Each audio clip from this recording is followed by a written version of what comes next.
Yo, what's up, everybody? If you haven't heard about Anchor, let me tell you, this is one of the easiest ways to make a podcast. First of all, it's free. Second of all, there's creation tools that allow you to record and edit the podcast right from your phone or computer. Third, Anchor will also distribute for you so it can be heard on Spotify, Apple Podcasts, and many more. Then you can also make money from the podcast with no minimum listenership. It's everything you need to make a podcast in one place. So download the free Anchor app or go to anchor.fm to get started. Trust me, you won't be disappointed. Later.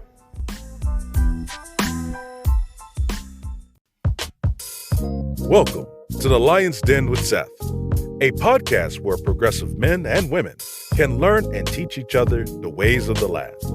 The Lion's Den is where royalty comes to council. Ladies and gentlemen, your host, Seth.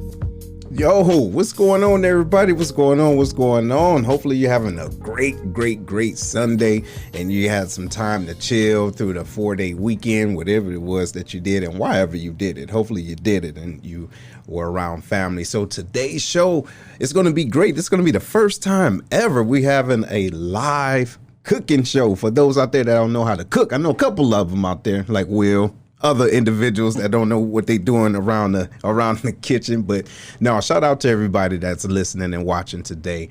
But before we go into it, you already know what it is. We have to get it in and talk about some new news with our individual that's running for president. Shout out to the Yeezy, Kanye. No, I'm joking. Look, if y'all go to Upper Souls, right, make sure y'all go to Upper Souls and holler at this young man. He has all those exclusive shoes and the Yeezys and the Air Ones, the Jordans, you name them. Make sure you go to Upper Souls on Instagram. That's UPPERSOLEZ. Check him out. Check out this young man. He's doing great things and he has those exclusive deals for those sneakerheads in you.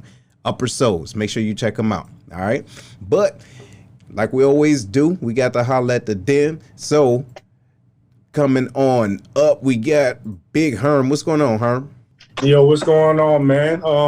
Things going pretty good. I know Will gave a fitness update, but I'm gonna need y'all's help, man. And listeners, man, I need y'all's help too. Y'all gonna have to keep me grounded, man, because it's about to be a Temptations moment up here, and I'm David Ruffin. You know what I'm saying? That's what it's feeling like, you know what I mean? If I mess around and get too fine on you guys, man. You know what? No, because look, we talked about this earlier. All right, ladies and gentlemen, so Big Herm is on the fitness kick. All right, no, shut up, shit. You started it. No. Yeah, okay, you just saying. So we go say it as a family. All right. So Herm got it in, lost about 7 pounds. He was like, hey, bro, you better watch out because I'm about to get sexy. Man, if you don't shut up, talk about this. Man, listen, like I said, hey, turn that 7 into 27, then holler at us. You get what I'm saying? But shout out to you, man, staying consistent, though, man. That's good stuff. What else you got going on, bro? Hey, nothing, man. Going on, moving on. Excited about my boy being on the show here. That's you know what's what I up. mean. You see him in the. I don't know if y'all see him in the background, chefing it up, getting ready for you guys. That's right. So all is well. It's hot as hell outside, and I'm ready to go. That is. What's going on, Will? How you feeling? Hey, man, it's another day to be great, man. Looking forward to this show. Hey, Herman, I got you, man, but we doing shows about food, man. And temptation gonna be something to deal with, brother. You gonna need this self-control, baby. I'm just saying, we got you, though. But, hey, welcome back for another show. Hey, I'm fighting temptation myself, man. Your boy turned 40 years old tomorrow. Oh, okay. Good. It's going down. Good. Great show ahead, man. Let's get it.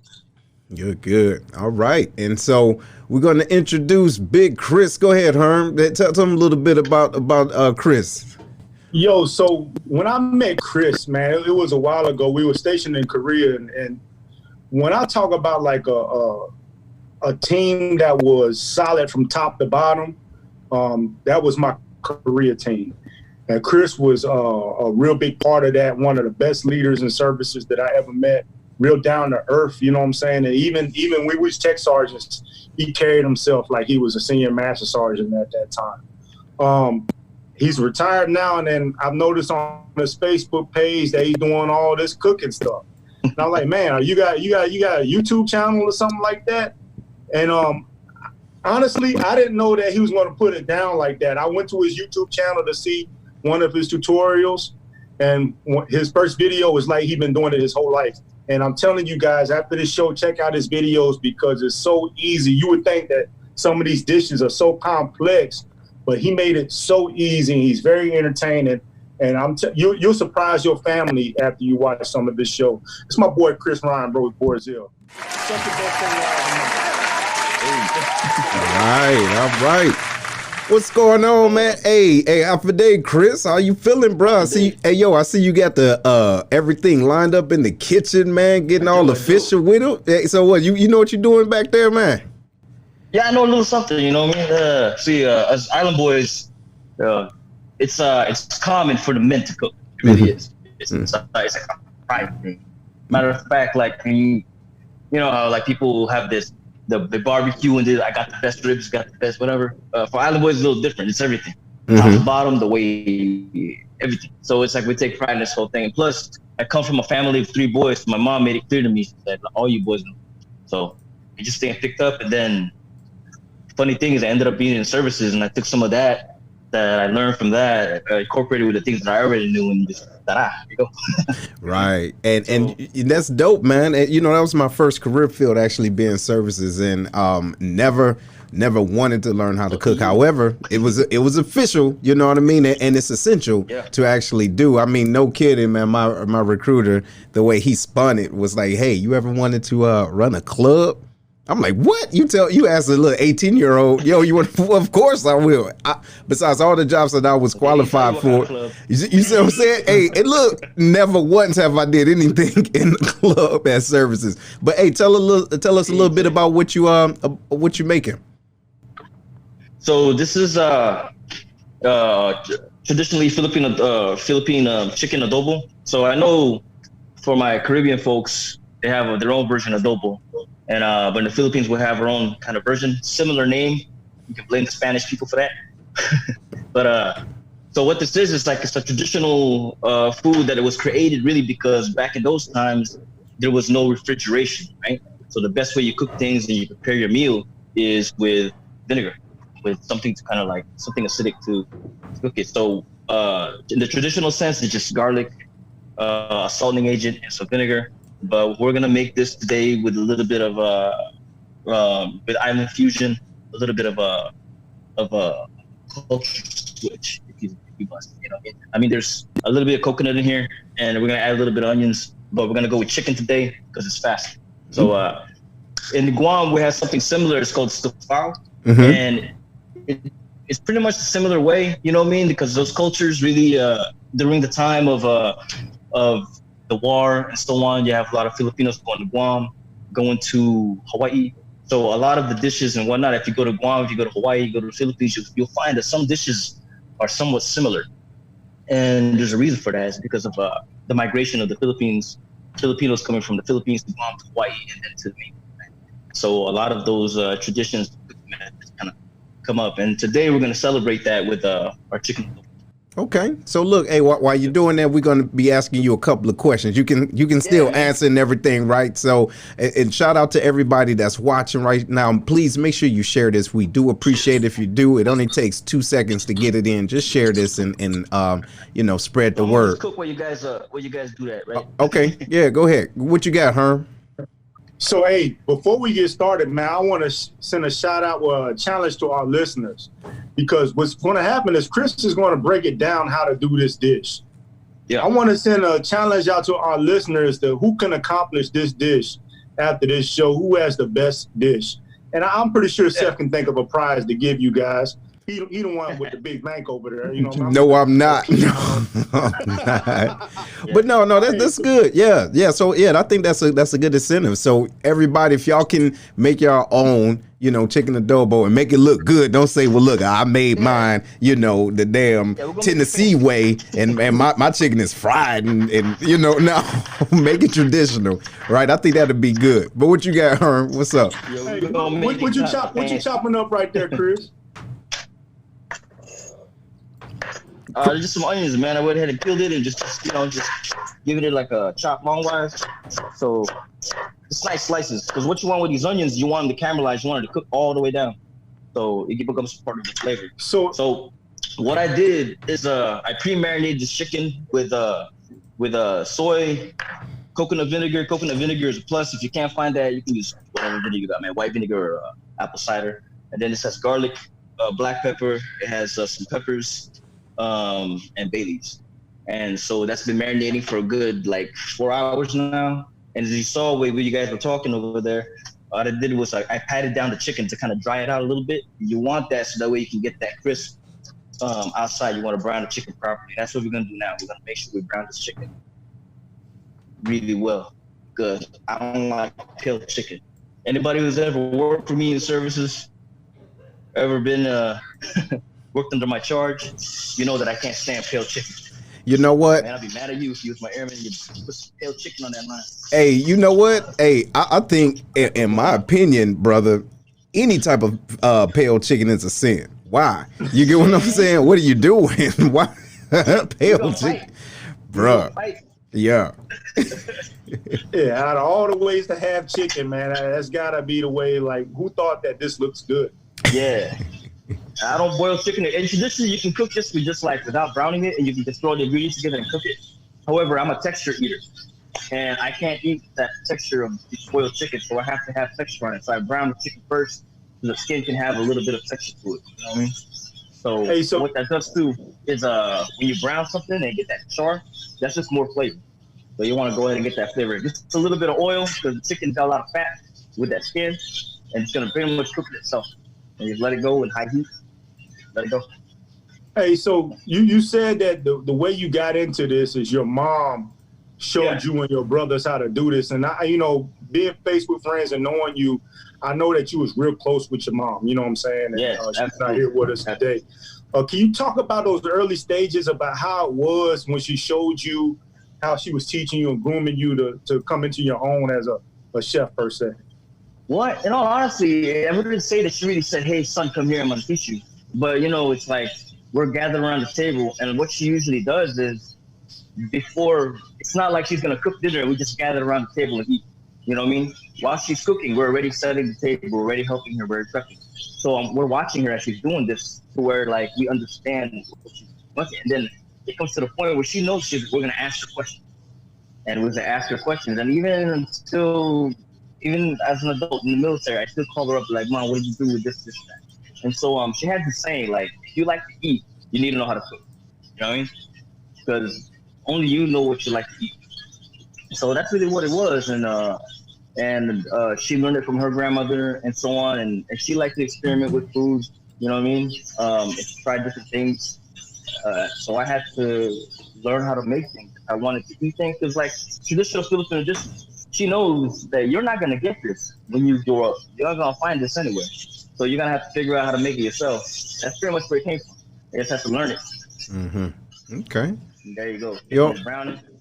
Yo, so that makes a lot of sense, man. It sounds like there's a lot of deep family roots, when it comes down to cooking and with your moms and everything. And I share that same sentiment. How important do you think it is to use food as a way of fellowship and communion right now, especially now? How important is that to you?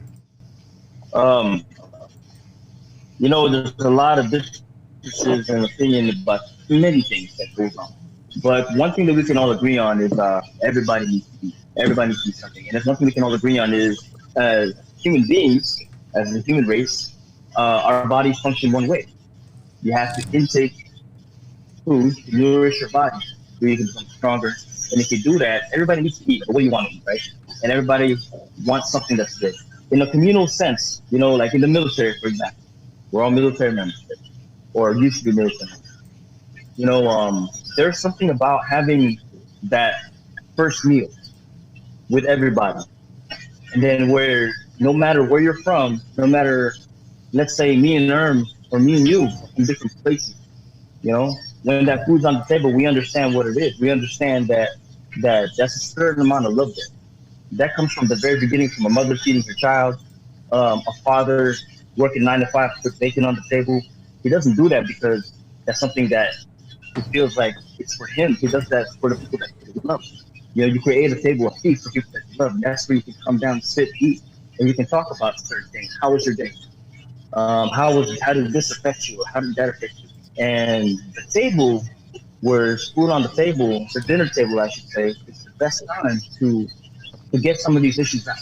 And a lot of times, I don't think we spend enough time around the dinner table to actually talk and listen. You know what I mean? Mm-hmm. Yeah, we did. We talked about that, man, before, as far as how important it is to come to the dinner table and, you know, quiet the noise, put your phone down, cut the TV off, and then let's talk about the day, and let's you know, let's see how each other are doing, you know, face to face. So that's dope. That's dope. What else you got, Herm? And you know, it's not necessarily just like it has to be formal. Like, oh yeah. Mm-hmm. It could be just like my daughter sometimes. Like, I have an 18-year-old daughter. She'll come down and she'll make herself something to eat, and I'll be here in the kitchen. And while she's eating, she'll be like, "Hey, Dad, what do you think about this?" And we'll talk, and we'll hash this out, and we'll talk about current events, things that are going on in the world right now, and she'll give me her opinion, and I'll try to translate it the best way I can in how I understand what she's saying. You know what I mean? Mm-hmm. And so it's like food has that ability to kind of lower down, take away inhibition, take away fear. You know what I mean? Because you're feeding yourself. And while you're feeding yourself with nourishment, you might as well feed yourself with the knowledge of understanding. Right. Very knowledge. Okay, that's dope. But look, before we get too deep up into it, we have a Zoom bomber. We have a someone that just logged in, ladies and gentlemen. Want to introduce and welcome back Miss Precious J. What's going on, stranger? That was a very short applause, but I'll take it since I was part of the party. I have been trying to get in because you guys have so many wonderful messages in that wonderful group chat. See, you see what she's doing? You see how she trying to sprinkle that shade on there? Get out of here. Yeah, stop sprinkling that. Stop sprinkling. You're a trip. But anyway, we got Krys on. He's about to make some chicken adobo and really talk about cooking and fellowshipping. I've been watching the whole time, trying to get y'all to let me in, you know. Is that what it is? I think it's some type of female discrimination y'all got going on, but you know, we'll get back on that later. This man is making food. I'm very much interested, okay? Because I like to eat. Yeah, I know. And you know, he gets it in, but shout out to you and your hair. How you like your hair? Short hair don't care. I like it. How you like it? I'm trying to lock it up. So it is a personal challenge for myself because I like to change my hair up a lot. You know this. Right. Since you've known me, I don't know, had every hairstyle there is to have. Yep. Everything since Jerry curls. Yeah. I'm trying to stay committed. It's a challenge for myself to commit to the hairstyle. You got it. That's dope. That's dope. Woo, we gonna pray. That's okay. Make it do what it do. What you got, Herm? So check this out, man. Similar, man, what Krys was talking about, how like love languages, and this love language is never inside of a book. Like my mom is the same way. She showed her love with food. That's why I'm as fat as I am now. You know what I mean? Because my mom loves me a lot. You know what I mean? So, hey, hold on. No. I know. Stop blaming your mama. Hey, hold on. I'm gonna tell you what, Herm. Listen, bruh. No. You need to. Ain't that a bitch? Take responsibility. Check this out. Look, that love language is act of service, and your ass just kept taking it. That's all. She was giving, right. She giving you gifts, and you just keep, put the fork down and say it's okay. I love you anyway. You can't blame your mama. Love me a lot, man. What we got going on, Krys? What you got going on over there? So what it is I just browned the chicken. So after you brown the chicken, you're gonna take it out, right? And then you're gonna work on that sauce.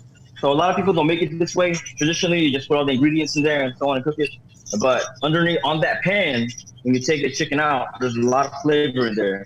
So there's already oil from the chicken and so on, so you don't have to add any more. You take all that garlic, take a lot of it, and you throw it in there. You get that all flavor. And I wish you could smell it. And there's nothing better than the smell of garlic and onions cooking. How much garlic was that you just used? How much garlic was it? 2 big bowls of garlic. Okay. The whole thing. And was that 2 onions as well? That's just 1 onion. So the onion is really like a back. It's a backup flavor. You know what I mean? So it's like the temptations you have, like you said, David Ruffin, all them. That guy in the back that no one remembers. That's what onions are. Oh my God! Oh, stop it! Stop it! No, you got to have that. Hey, look, Krys. Let me ask you something. Yeah. So, do you make your own finadini on the side? I do. Man, yeah, finadini all the time. Yeah. As a matter of fact, today's Sunday, so tonight we about to. So finadini is like a Pacific Islanders soy sauce. So it's a little bit of it's like ketchup, right? But you dip your food in it, or you can put it on whatever it is that you're cooking, and just give it a nice little twang to it. It's good. It's real good. And so the first time I've had it, man, that's what that should look like. See how that onion is caramelizing real fast, and that garlic is browning. That's how it should be, right there. So once start simmering down a little more, you're gonna take some of that marinade from that chicken. I didn't cook all the chicken because there's only an hour show, right? Are you making so you're gonna take some of that marinade. What's that? What'd you say, Preston? I said, is he making deliveries or no? No, I don't know. He might be. I'm all the way in Cali. Yo, in California. I'm all the way in Cali, so then I need to be there then. I'm gonna come on and pick mine up and give myself an excuse to get out of town. Hey, so for the people that just came on, he is making adobo. He's making it alternate version, alternate tax version of adobo. Mm-hmm. Yeah, because you brown the chicken first. Like I said, for folks who didn't hear, I have this thing against like texture eating. So I have to make sure that my chicken is brown first, and then I make that sauce separate. So the marinade has a lot of that chicken flavor in it. You're gonna let that sit there, and you're just gonna let that cook a little bit, and that's gonna stew. So we're almost pretty much done with the big stuff. We can just chop it up. Okay. So we're gonna let that cook and simmer. Once that simmers, we're gonna throw some of this coconut cream in there. It's gonna simmer some more. We're gonna put the chicken in, and it's just gonna get happy. Nice. 15, 20 minutes is just gonna get happy, and we'll plate it. Throw some rice on top. Oh, it's gonna be a problem in the city. You know what? Hey, and shout out to you doing this. I don't know if anyone know. A lot of people don't know, but I had to just bite the bullet, and I ended up getting a ninja foodie. Man, that ninja foodie changed my life, brother. What's that right there? So I like my food hot. So this right here, if you can see it, crushed chili pepper. You can make it yourself, but I ain't doing all that. Yeah. So you can buy this at any Asian store if you're around them. So I like it hot. So I don't measure it. You just, whatever works for you. You know what I mean? Not everybody likes spicy food, but that's cool. We can't all be big men. You know what I mean? So, I got some more peppers in there. So where I'm from, our region in the Philippines, and plus being in Guam, we eat a lot of spicy food and put coconut in the dish. That's really where this derives from. It's like I like spice, and all my kids eat spicy food. So, you know, if it ain't hot, if it ain't spicy, it ain't right. Okay. Yo, but so you know, if you're a little softer, you know, you can take it out. That's cool. Yeah, that's for you, Big Herm. But what I was trying to ask was, is it a way like? So like I said, I have a foodie, right? The Ninja Foodie. Is it a way that individuals can make this in different pots and pans and everything? Like, what do you suggest? Yeah, so if you have a foodie, you just gotta do the same thing. You know, you gotta take the steps. Like, so a lot of dishes like this dish, you know, there's like different methods of cooking. There's the frying, there's the braising part, and then there's the simmering part. As long as you can break down the foodie into those different things, and then it'll work for you. You know what I mean? I've never really used one, but I know my brother has one. So, but he said the same thing. As long as you break down like the methods of cooking, yeah, you'll be all right. You know what I mean? Just don't throw everything in the pot and hope it comes on. Yeah. Mm-hmm. But the foodie is good for pressure cooking though. Yeah, it is. It is. I got a question, health wise. Like, is this a super healthy? Is this a super healthy dish? Because Herm has been getting his workout on. We can't mess up what this man been trying to do. He gonna do it himself. He gonna do it himself. Right. So I use chicken thighs, but you can substitute this for that's the thing about adobo. Adobo is not the chicken; it's the method of cooking. It's really the star of the adobo is really the vinegar and the garlic. That's the star of the show. The meat and the stuff you put in there is really secondary. So you can make this with eggplant. You can make it with whatever. The flavors. Salmon? Would it taste good with salmon? With what, salmon? Yeah. I wouldn't recommend salmon because it falls apart. Because you have to cook it a little long. And not just that, it kind of sounds. It might sound a little. It sounds nasty. Salmon adobo. Glazing on top. Yeah. Ugh. I love salmon though. Hey, it's all good. You can make an adobo glaze. Yeah. Like look right here. Like right now, this is glazing right now. And you technically could put that on top and glaze. You really could. Yeah, that's it. And that's really what it's about, what cooking is about. You know what I mean? You take, experiment, see what works for you, and if it works, it's good. If it doesn't work, fuck it. That's right. Yeah, that makes sense. Hey, Big Will. Will got a question. What you got, Will? Hey, Krys, man, you over there doing your thing, my dude. Hey, now you talked about that spice. I'm gonna be the person you talking to. Don't put nothing spicy in my food. Oh, that's right. You big baby. I want you to donate some skills to Seth to increase the value of his substandard macaroni and cheese. Because you guys heard him say earlier, he was a military cook. I think he's still using that damn cookbook. Man, you know what? I shouldn't. I thought you had a question. This we gonna do. We're just gonna mute you for the rest of 2020. All right, because you out of line for that. You cornball. But nevertheless, though, how is this easy to do, brother? It seems easy so far. It's easy to do. As long as you follow the steps, it's really easy. As a matter of fact, what I'll do is I'll actually list this and put it on paper so people can actually read it, and then I'll throw it on my page, and then you got or whoever can copy it, and then you can share it that way. If anybody else wants, you can click the link, and I'll put a link up, and people can add. And I share recipes all the time because I feel like food isn't meant to be kept a secret. It's not. Share as much as you can. Yeah. So we're at the point now where it's all sizzling. It's getting nice and sticky. So when it's sticky like that, you want to put your chicken back in. And this is where it gets a little magical, right?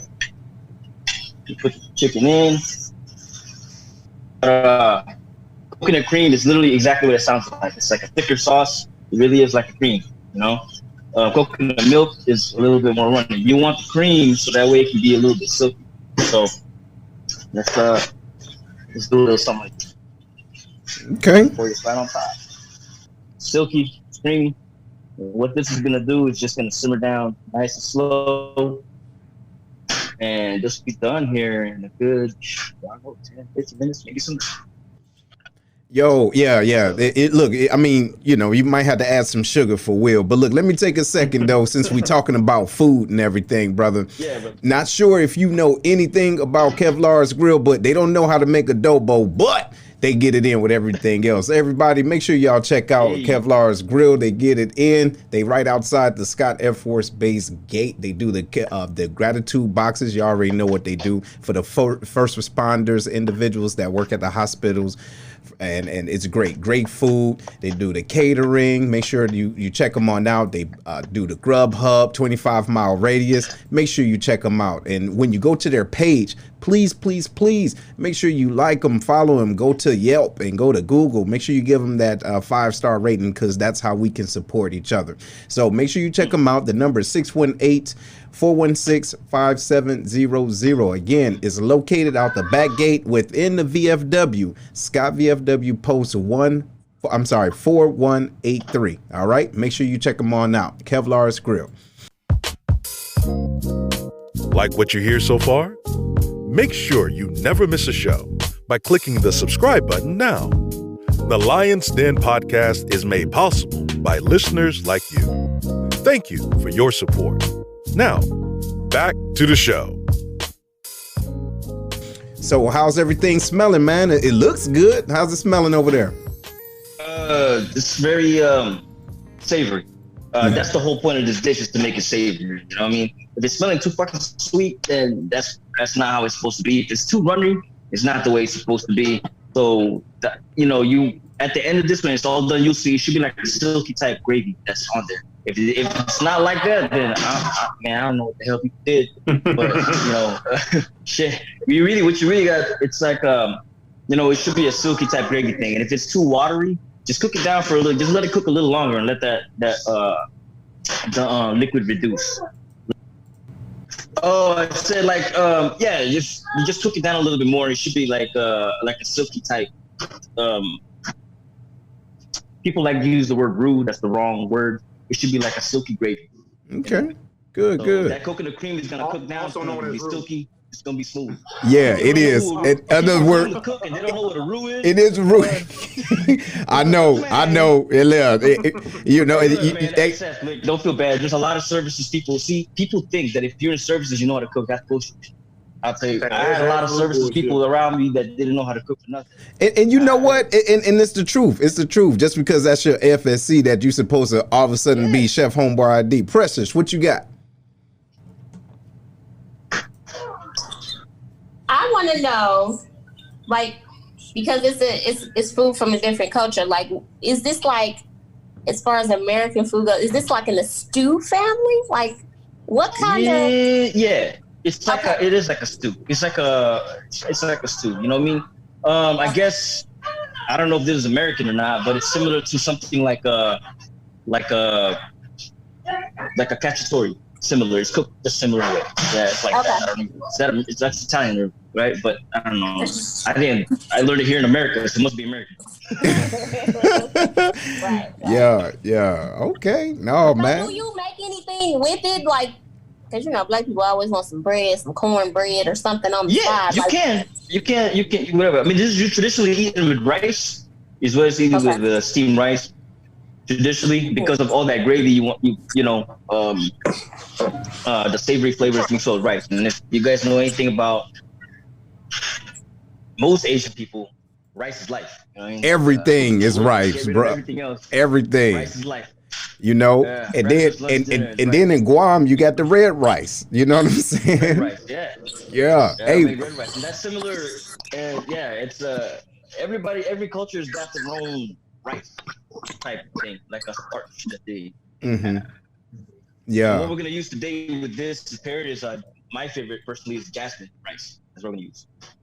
So jasmine is like our rice. And it's nice and sticky too. If you do it right, it can get the sticky rice. So look, man, tell us about your YouTube page, because you have individuals saying that they follow you and it's easy to follow as far as your like how you cook and everything. So what made you want to create a page doing this? I did it. I really did it. Because it was not my thing. I got some, after X amount of years in the military and so on, I do have some issues that came out of my career. You know what I mean? And a lot of my coping mechanism is a reason why I cook a lot too, is because it helps me center, helps me find balance, and helps me focus. I mean, it's my peace. And a lot of times in my military career, there was a lot of instances that wasn't so nice. Just leave it at that. And so I had to find a way to kind of balance that. So cooking became my thing as an outlet. And some friends like, hey, you should make a cookbook. You should do this, do that. And then it was during Asian Pacific Heritage Month. And one day it's like, hey, are you willing to do a cooking demo? Are you willing to do a video? And because, I am truly in love with sharing the culture, I was like, yes, I'll do it. And then when I did it the first time, someone said, hey, you should do this again. So I was like, you know what, let me try it again. But the funny thing that happened was I don't script anything, so whatever comes out my mouth is what comes out my mouth. Fuck it, and it worked out.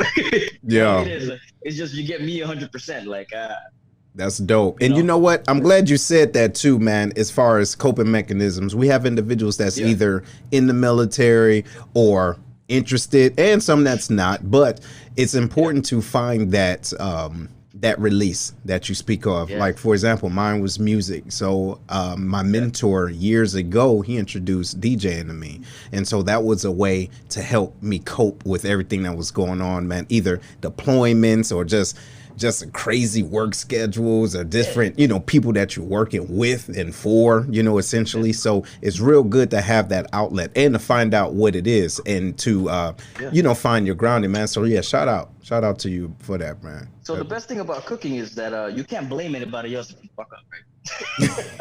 Right. It's just you, your kitchen, and your ingredients. Mm-hmm. So if you come out with a product that's like something you can be proud of, it's amazing. If you created something, right?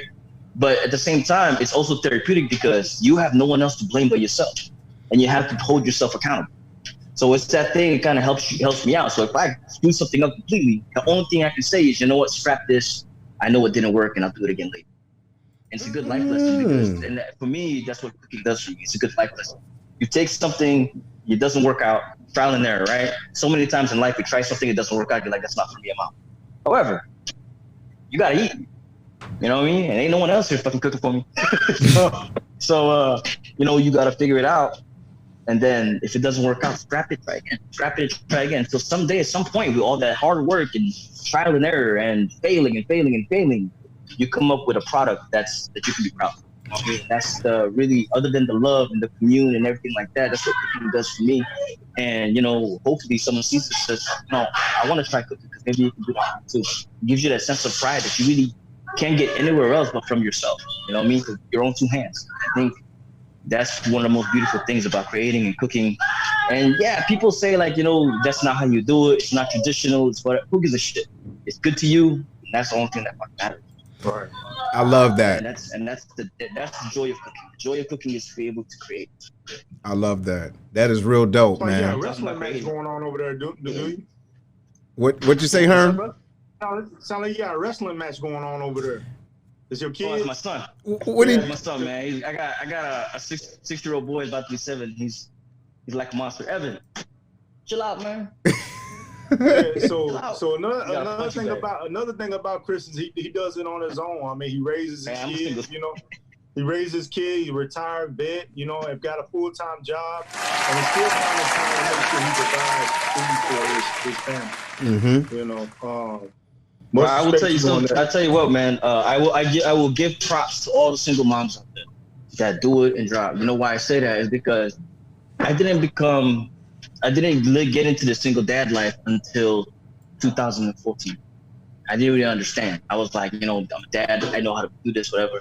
But then when I started doing it by myself, Lord, with job, with kids, and then having to nurture, and then they get a boo-boo, and you're like, fuck, I don't know how to.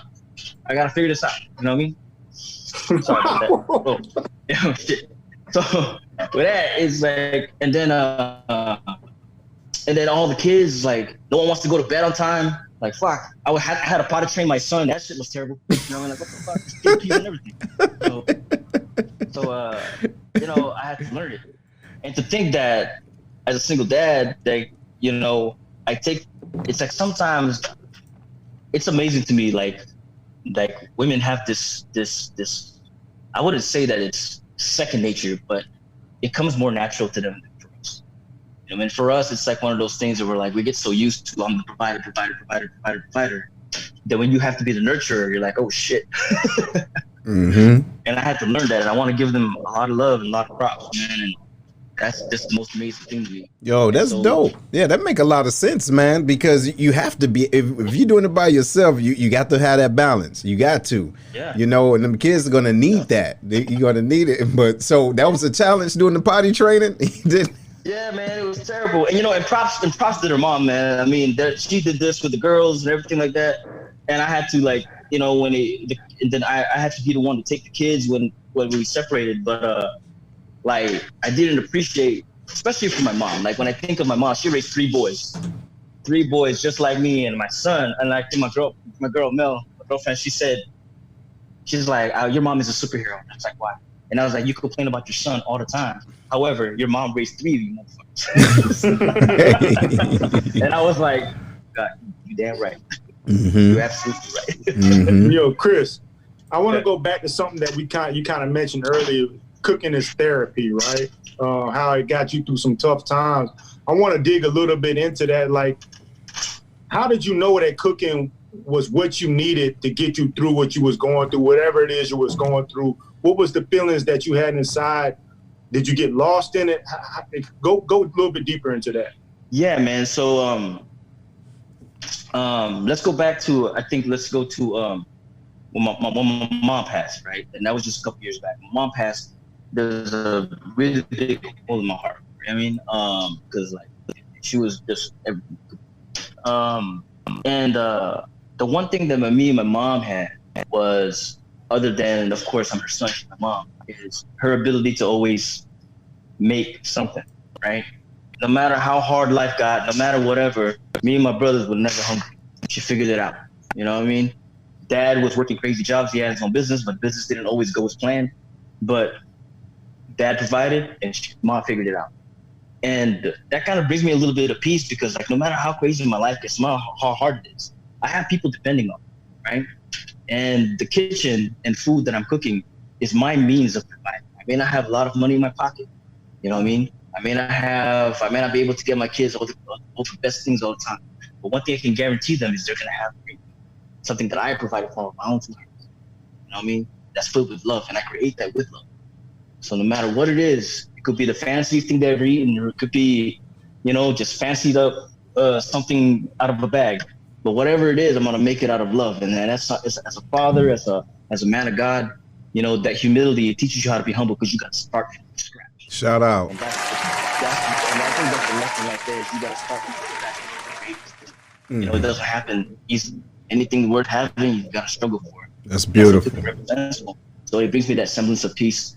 It humbles me and it grounds me. Wow. I mean? So that's why when I cook for somebody, if I'm ever cooking for somebody, if I ever cook for anyone, I'm doing this out of love. That's me telling you in one way or shape. That's dope. So that's real. That's dope, man. That's good. That's good. And shout out to you, man. Shout out to, like you said, the single mothers out there, single fathers, and, and even family members. You have to find a way to be able to show appreciation and love, because it's imperative. It's imperative to do that. And if that's your way of doing it, then that's cool, man. And being able to provide is also a very essential thing to do. Now cooking is just a metaphor, right? It's just a of metaphor course. for things. I mean, for me, that's what I do. It's a metaphor. Mm-hmm. But people, quote unquote, cook for their loved ones in their own way. And I think, and like what Herm was saying, is like what it boiled down for me. It came down to, like, I don't have a lot of like ways to say, to show, I can't. I'm busy all the time. I can't take my kids to Disneyland or Disney World, wherever, all the time, and so on. But the time that I do have for them in my own home, in the 3 hours, 2 hours that I have with them throughout the day, in the busy world of living, I can make them a meal. You know what I mean? And just say, like, look, whether you're hungry or not hungry, just let you know that this meal is here for you today. Mm-hmm. And that's something I want to pass on to them, so that when I have grandkids someday, same thing. Because life is busy now. So whether you need it or not, just know that it's always here for you. Mm-hmm. Just a little bit of love in there. That's how my mom was. My dad was like that too. You may or may not be hungry, but just in case, it's here for you. You'll never stop. I wonder if my kids feel the same love when I make them ramen noodles. I gotta ask them that. Don't you dare. No. Put egg in it, bro? Put egg, and then you go chop up some damn hot dogs and make it gourmet? Dog. Precious, don't say nothing. Don't say nothing. Don't you say a damn thing. She about to. Is that? All I'm about to say is, like, you don't know ramen noodles like ghetto household knows ramen noodles. Like, you would have thought my mama worked at the Chinese food restaurant. I'm talking about egg, peppers, meats, all type of stuff. I'm like, why your ramen noodles don't look like this little regular? She's the you lied to me. And mine would be like regular noodles. Like, for real. Those ramen noodles, well, I'm telling you. Man, that don't mean, man. Chef of them noodles, dog. Man, making them prison meals. What you got, Herm? Hey, man, I want to dig in a little bit about fellowship, man, because one thing I know about you, since I've known you, anytime anybody's around you, they automatically feel like family. But you mentioned before the Asian Pacific Islander Association. Most people in the military are familiar with that, know how you guys get down. Can you talk a little bit about how y'all's meals, like how's y'all's fellowship impacted by the meals that y'all bring? Does it feel like it bring y'all together closer? You know, remember we used to talk shit. You used to talk shit to me about the whole Manny Pacquiao thing. Remember? Yeah, well, I still will. I know you will. You're a dick like that. But it's like this, right? We're immigrants. We come from a place that's not fortunate. I mean, like for example, Manny Pacquiao, that guy came from a place where people kill for clean water. You know, my father, 4th grade education. That's it. You know, because there you have to pay for your school. However, he made it. He made it here. He made it in Guam. He made it. He brought his sons here, and we became his legacy. And now we're all American, and we made it here. And where that comes from is the food and the fellowship. It's like a lot of us feel like we don't belong. You know what I mean? We came into the military. Like when I came into this country, you know, before I didn't even know I wasn't a citizen. I came into this country. I spoke an accent, and Mel makes fun of me all the time because my accent is a combination of like island talk and LL Cool J. Because when I was a kid, I listened to a lot of LL Cool J. So I thought that's how Americans talk. What? Wait, hold on. Wait a minute. Wait a minute. I've never. I thought that's how Americans talk. I really did. I thought that's where we're supposed to talk. What the hell? Hold on, Krys, hold on. Foreigners do that though, man. Wait, who the hell does that? Do LL even have a damn accent? Yeah, you know what I'm saying? New York. Oh, shut up! Oh my God! That shit. So I thought that's how cool American dudes talk. If you have to be a cool American guy, that's how you talk. So, and combined with the way that you normally talk, you get this. So what's up, Krys? So what, man? So what? You was going around in school licking your lips at females, bruh? Yes. Are you serious? Yes. Ladies and gentlemen, make sure you hear this brother saying this. Hey, Precious, you hear this, right? He was at school. Yeah, half a day. I was like, yo, this is me. Like, I'll talk to somebody, and they what's up? This is my freshman year in high school. My hands would be like this, like, yeah, what's up? Are you serious? I thought that was a cool thing to do. Come to find out, I was like, you corny as shit, bro. Hey, Mel say you still do that, man. Mel say you still do that. Yeah, I still do that. I still whatever she says is the truth. Let's just say that. So Mel is his lady, man. We all worked together back in Korea. She was also there. And I'm gonna tell you now, he really dated out of his league with this one. I was caught off guard when I found out that it was You said he dated out of his league. The island LL Cool J shit. That shit works. No, it don't, man. You know that shit don't work. Well, hey, in your case, it did. But about the food, like the reason why it's so communal for us is when we see each other, we all come from this like strange relation, right? Like the whole Manny Pacquiao thing. When you watch Manny Pacquiao fight, wars in the Philippines fucking stops. Like they don't no fighting because he's fighting. There's a Manny Pacquiao fight. And when you go to people that don't even fucking watch boxing, because he's fighting, they're gonna stop and watch because there's a sense of pride because it brings us together. Just like, and the whole point of it is like, that guy is just like me. You know what I mean? So when it comes to food and we bring people in, so we get people to understand us. Like if you've ever been to IUD, we had an Apple organization over there, and we used to barbecue. We would invite everybody. And people be like, you guys are losing money. Like, why were you doing this? And the whole point of it is we want to bring people in to understand who we are and to show you a part of our culture. It's like our culture is built on thought. You may not understand us. You may understand the way we talk sometimes because we're licking our lips and shit. But the whole point of it is this is based on love. We want to invite you. We want you to learn about us. We're inclusive now. And when we see each other, and even if I don't know somebody, so, you know, and I know you've seen this term, like, I'll be somewhere and I'll see somebody and he'll look at me funny and he'll be like, "Are you Filipino?" And I'll be like, "Yeah." And automatically we have a connection that only me and him will understand because no one else does. You know what I mean? Something only us will understand. Even if we don't know each other, we understand where he's coming from. I mean, we get it. It's just like, it's no different than you meet somebody from the town that you're from, a small little town that no one knows about. And then he tells you where he's from, and automatically like, oh man, it's like I've known you my entire life. And that's really what it's about. And that's what when you bring food, I may not know this person, but because I see what he's eating, I know where he's from, and I know and how he's eating it. I know his story. This guy's eating with his hands. That tells me that this guy's from the old country. You know what I mean? Right. He uses a fork and a spoon instead of just a fork. That tells me that, you know what I mean, that he's definitely Filipino, because that's a Filipino thing. I never see us use a knife. You know what, man? That makes a lot of sense, and I will encourage individuals to do that. No matter what your nationality is, do that. Absolutely. because it can bring individuals together, and especially right now, that's what we need. That is exactly what we need with everything that's going on and so much division. What can you do to include and bring in individuals? Maybe it is just some food. Invite them. Yeah. Cook for them, and or practice or have them cook for you, or just be open. I think that's the main thing, right? Being able to want to connect with individuals and to fellowship and not talk about everything that's necessarily heavy, you know what I mean? But let's just talk. Let's be okay. Are we okay right now? I mean, are we cool? It's one of those type of things.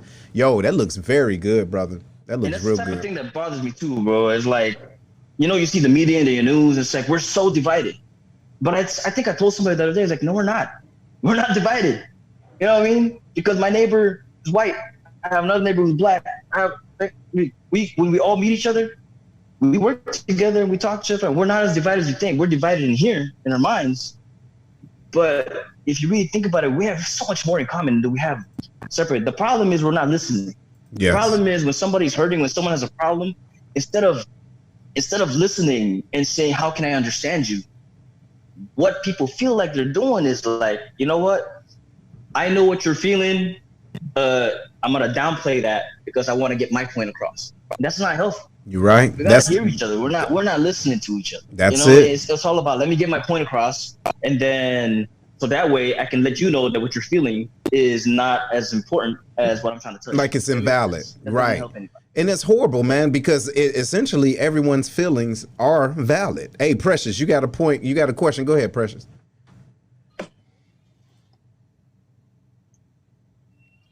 She lost in the smoke over there. Yeah, she is. I'm not doing my daughter's hair, so I got like stuff on my hands. I'm sorry. Go ahead. What you got? So earlier he was talking about how when his mom would be like preparing dinner, him and his siblings would be, you and your siblings, I don't want to talk like you're not right here. I apologize. It's so good. You were talking about how you and your siblings would be like setting the table. And I tripped off of that because, like, nowadays, everybody has their little device, their TV, their whatever. And the other day when I picked dinner, everybody kind of, like, went in their quarters. My daughter was in the front room at her little table watching her little cartoon. My mom was in her room, and I was in my room. And I was like, okay, you know what? We don't start eating together at the table together. You know what I mean? Because that whole sense of like eating together, how was your day? What happened today? That whole fellowship part, I feel like is missing, not just in my household, but just period. Just because, like I said, kids are on their phones. Sometimes people are watching TV while they're eating dinner. So do you now like pass that kind of tradition on to your kids? Like when it's time to eat, everybody at the table, I'm not gonna blow smoke. You know what I mean? I'm going to be honest. It's like we are a very modern family in that sense. You know what I mean? I have all my kids are separate age. I have an 18-year-old who's going to college. I have a 12-year-old girl who's going to be 13. She's trying to figure out herself. She's at that point in her life. And I have a 6-year-old boy who thinks grilled cheese and fucking toast is like the best food in the world. You know what I mean? So it's like I have to figure out what works for them. So I may not be able to bring them all to the table all the time because, and it kind of makes it fun for me because I cook differently for all three of them. However, I take my moments, you know what I mean? And like my daughter, it's like my middle child, she'll come to me and she's like, Dad, can you make this? And that's her way of communicating, like, can you do something for me? Yeah, and I'll make her something. And when she eats, when she's eating, then that's when I'll sit down with her and take my time and say, hey, just let me know what's going on. Same thing with my older daughter, she'll come down, and my older daughter is going on this little part-time vegan thing, which is crazy because we're Filipino. Whatever. Shit. So I'm learning. It's jackfruit.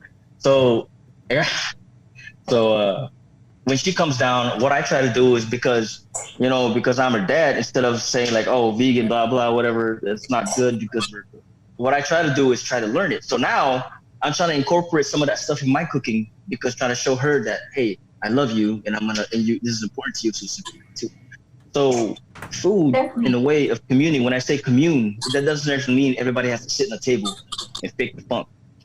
Man, you gotta be honest, you gotta be real with what works for you and your family. And for me, how it works is we use food as a sense to communicate to each other, but not necessarily in tradition and what works for us. You got a lot of time. I think that's nice that you cook, like you learn different, vegan meals because your daughter. That makes her feel included. Have you ever went to a dinner somewhere and it was like barely anything that you ate there, and especially once you start not eating meat?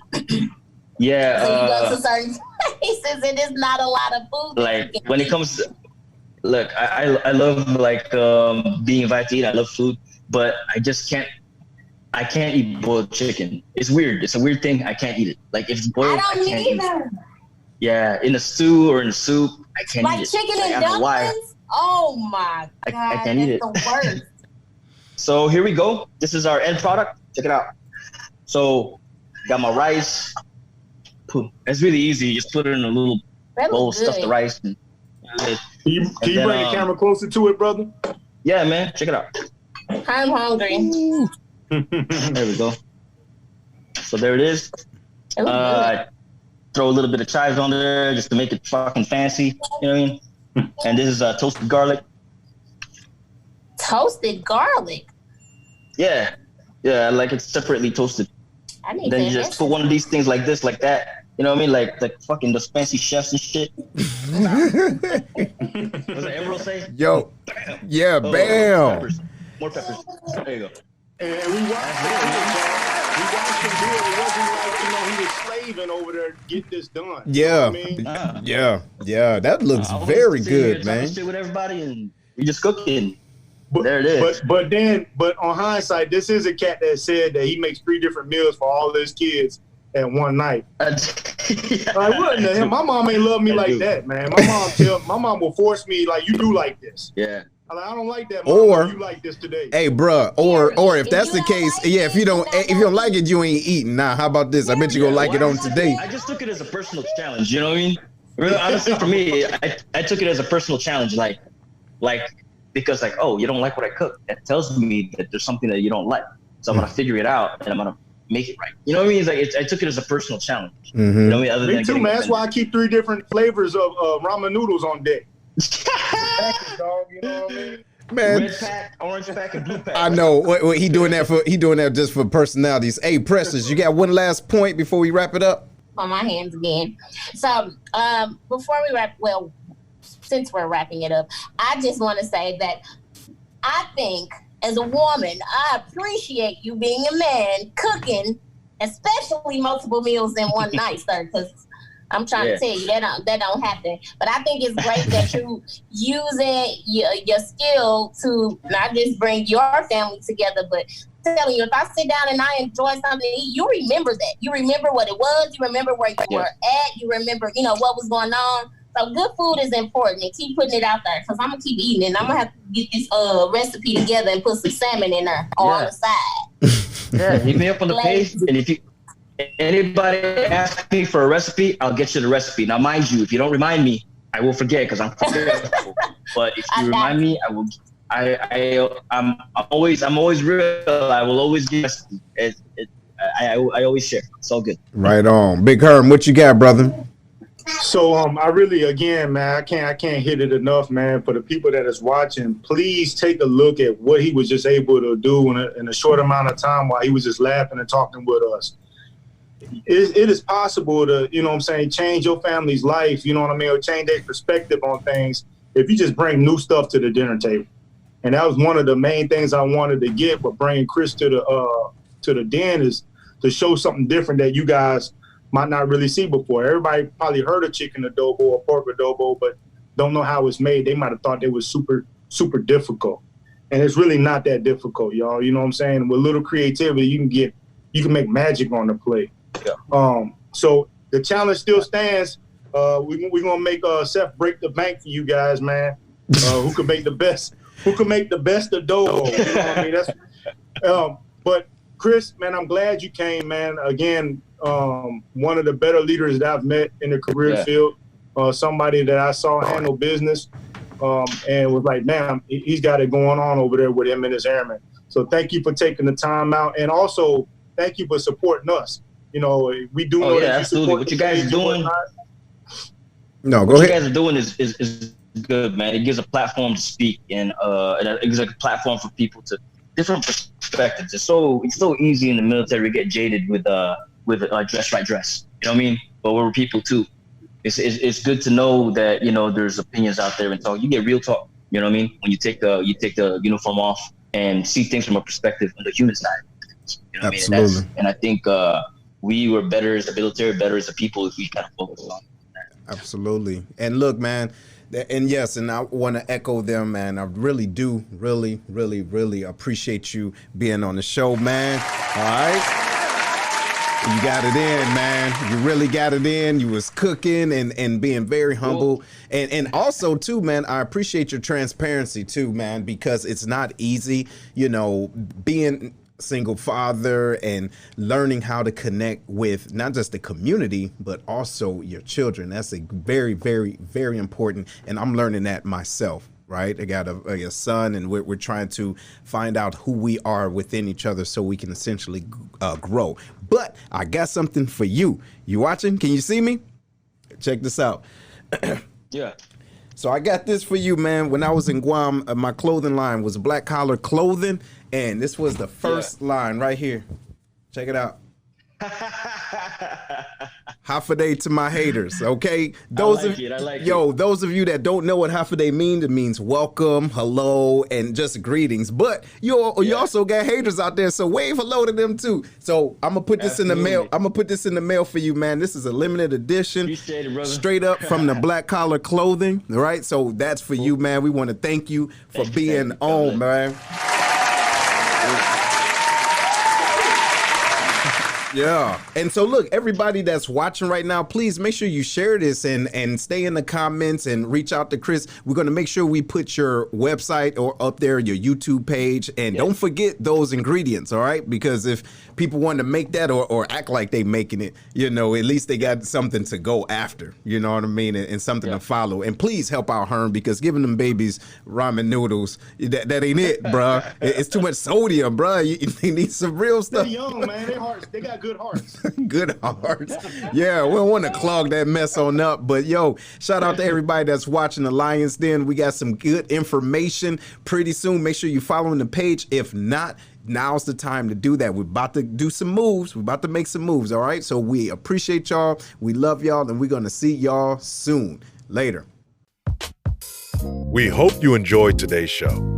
Make sure to listen to the show on Google Podcasts, Spotify, Breaker, and Radio Public, where you can subscribe, or via RSS, so you'll never miss a show. While you're at it, if you like or dislike this episode, we'd appreciate your feedback on Facebook at www.facebook.com/Lionscast. Check out the book, The Black Collar Mindset, The Art of Strategic Thinking, on Amazon, or www.theblackcollarmindset.com, a manual to maneuver through life strategically by holding yourself accountable. Tune in next week for another episode of The Lion's Den with Seth.